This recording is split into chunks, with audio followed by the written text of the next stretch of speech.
पीछे देखो जल बढ़िया बड़ा हरामी हो। বাড়ি গিয়ে আবার স্যাড সং চালিয়ে করবে।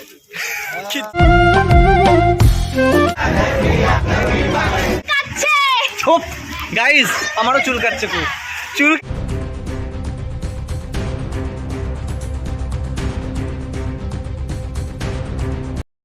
ফাইনালি ব্যান্ডেল স্টেশনে নেমে গেলাম। এই ট্রেনটা হুগলিতে যাচ্ছে না, কারণ এটা ব্যান্ডেল লাস্ট স্টপেজ। তো এখান থেকে আমরা দেখি টোটো বা কিছুতে করে যাবো। ওই গাইস, ভালো কথা, আমি তো ব্লগটা স্টার্ট করলাম বাট বললাম না যে কোথায় যাচ্ছি। আজকে যাচ্ছি অ্যাকোয়া মেরিনাতে, ওয়াটার পার্ক অ্যাকোয়া মেরিনা।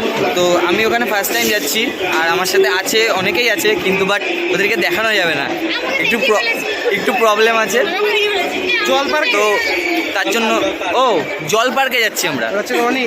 হ্যাঁ, তো ওদেরকে দেখানো যাবে না। তো যাদেরকে দেখানো যাবে আমি তাদেরকে দেখাচ্ছি, বাট যাদেরকে দেখানো যাবে না তাদেরকে দেখানো যাবে না, তাই আমি দেখাবো না। চলো গাইস, প্রচণ্ড রোদ, জানি না এই রোদের মধ্যে কি করে আমরা এনজয়মেন্টটা করতে পারবো। চলো নামা যাক। এটাকে কি প্রতি জোনার প্রতি?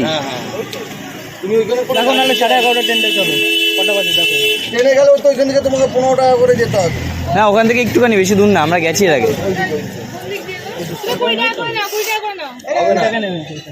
অনেক বার্গেনিং করার পরে 25 টাকা করে ঠিক হলো। 25 টাকা জনের, মানে প্রতিজনের থেকে নিয়ে পৌঁছে দেবে আমাদের।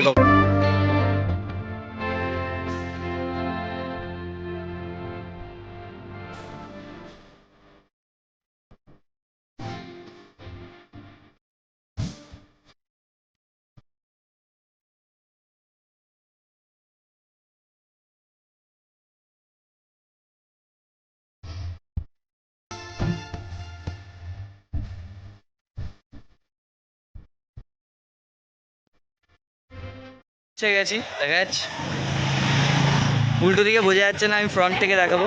তো ফাইনালি পৌঁছে গেছি।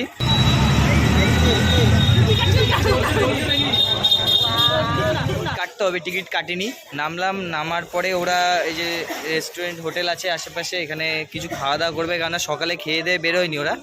আমি খেয়েছিলাম দই আর পরোটা খেয়েছিলাম, তো ওরা খায়নি। তো বেসিক্যালি ওরা এর জন্য খেয়ে নেবে। তোমরা দেখতে পাচ্ছ যে অ্যাকোয়া মেরিনা, তার সামনে কিন্তু হোটেল রয়েছে। এবার খাওয়া দাওয়া কেমন জানি না, খেয়ে তারপর তোমাদেরকে বলবো যে খাবারটা ভালো কিনা। তো এখানে এসে তোমরা এখান থেকে খাওয়া দাওয়া করে নিতে পারো, কোনো চাপের বিষয় নেই। তো গাইজ, এই যে টিকিট কাটা হয়ে গেছে। 300 টাকা করে নিল টিকিটটা একজনের থেকে। ভেতরে ঢুকে বললাম, টিফিন সব করলাম, খাওয়া দাওয়া করলাম। দেন এখানে এই যে লকারের সব জিনিসপত্র, এখানে লকারের চাবি অ্যান্ড কোথায় কি রাখবো সেসব দেওয়া হচ্ছে। পিছে দেখো জল बढ़िया। बड़ा हरामी हो बेटा।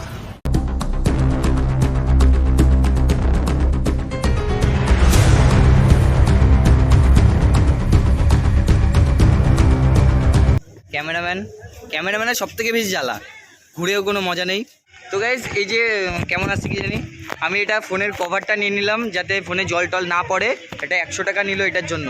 তো চলো এবার একটু এনজয়মেন্ট করা যাক। আর এতক্ষণ ছবি তোলা হলো, ফটোশ্যুট করলাম, মনে হয় এটা কিন্তু ব্লগ হচ্ছে। চলো এবার ভিউটা তোমাদেরকে দেখাই।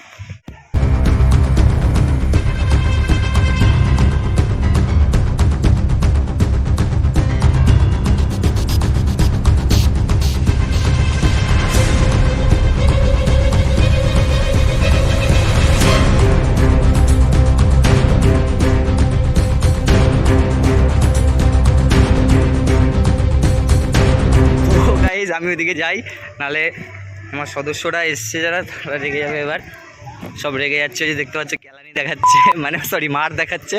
তো ওই যে এটা লকার রুম, এখান থেকে ডাকাতি করলে প্রচুর সম্পত্তি পাওয়া যাবে কিন্তু। তো গাইজ, আমরা এই যে লকারের চাবি, দুটো লকার নেওয়া হয়েছে, বাট দুটো লকারের জায়গা হলো না, ক্যামেরার জন্য পসিবল হলো না। তো আমাদেরকে আরেকটা লকার আরেকটা লকার আর কি নিতে হবে। তো আরেকটা লকার নেবো, ওর জন্য গেল, এর জন্য ওয়েট করছি।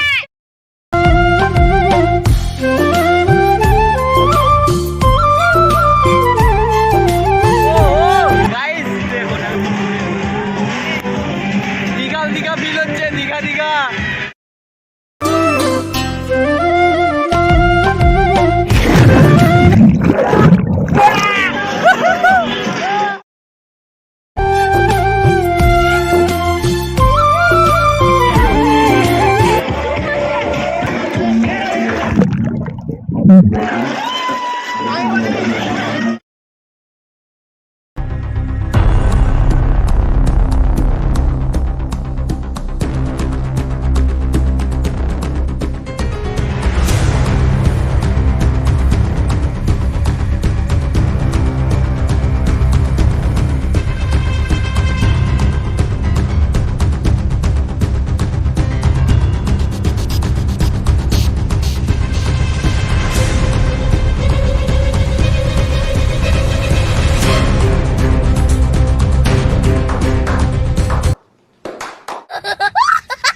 এবার এই বড়টায় উঠবো, দেখি। আমার কিন্তু এটা খুব ভয় লাগে দেখে, আগের ভিডিওগুলো ব্লগ দেখেছি ওগুলোতে প্রচণ্ড ভয় লাগে, তাও এটায় উঠবো।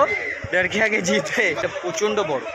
এদিকে একটা আছে, এটা পরে উঠবো, দেন আগে এটাই উঠি, দেখি টাইম দেওয়া আছে, এটা টাইমটা চালু হয়েছে না। দেখো ওয়েদারটা যা লাগছে,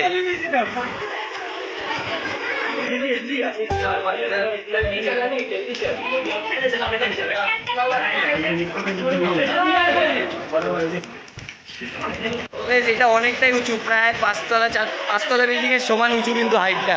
দেখে বুঝতে পেরেছি অনেকক্ষণ ধরে সিঁড়িতে করে উঠলাম, অন্তত পক্ষে 60 থেকে 70 ফুট তো হবেই, আর 5তলা পুরো। এতটা উঁচুর থেকে নামবো, ভয় তো লাগছে বাট এনজয় করবো। রেডি রেডি এইবার যায় না তো ধাক্কা।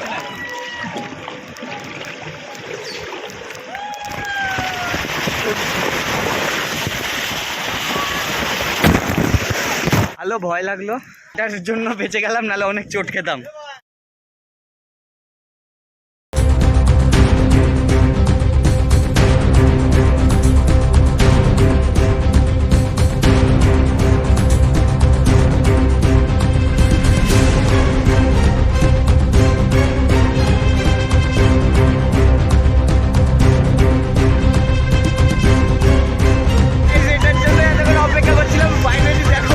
স্টার্ট হয়ে গেছে, আর এইবার মজা লাগবে। এতক্ষণ রোদের মধ্যে গা পা জ্বলে যাচ্ছিল, এইবার বৃষ্টি পড়ছে,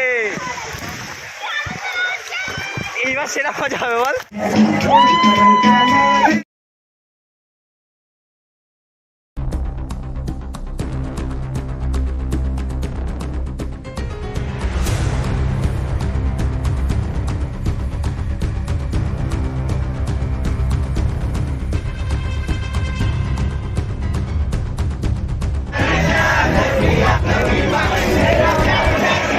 বুঝতে পারছি না কেন গা হাত পাটা প্রচুর চুলকাচ্ছে। ওই যে ওইখানে নামলাম, ওইখানে খুব চুলকাচ্ছে।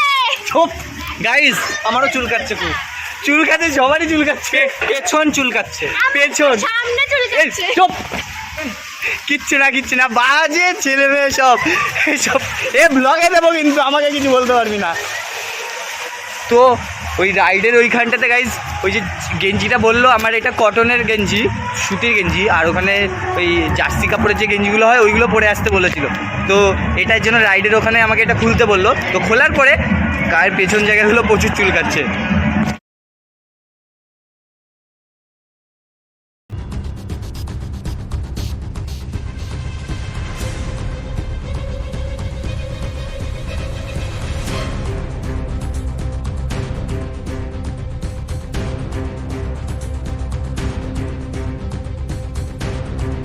এতক্ষণ এনজয়মেন্ট করলাম, এবার প্রচুর মানে আর এনার্জি নেই বললেই চলে।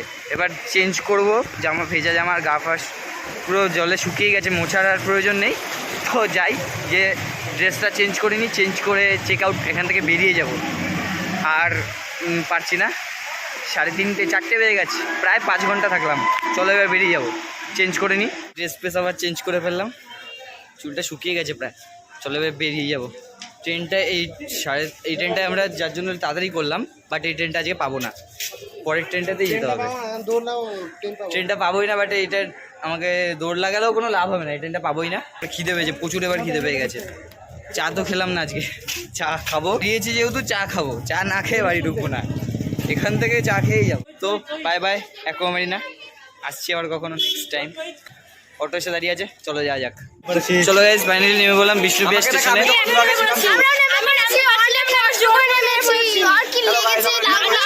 মাছের যত জঘন্য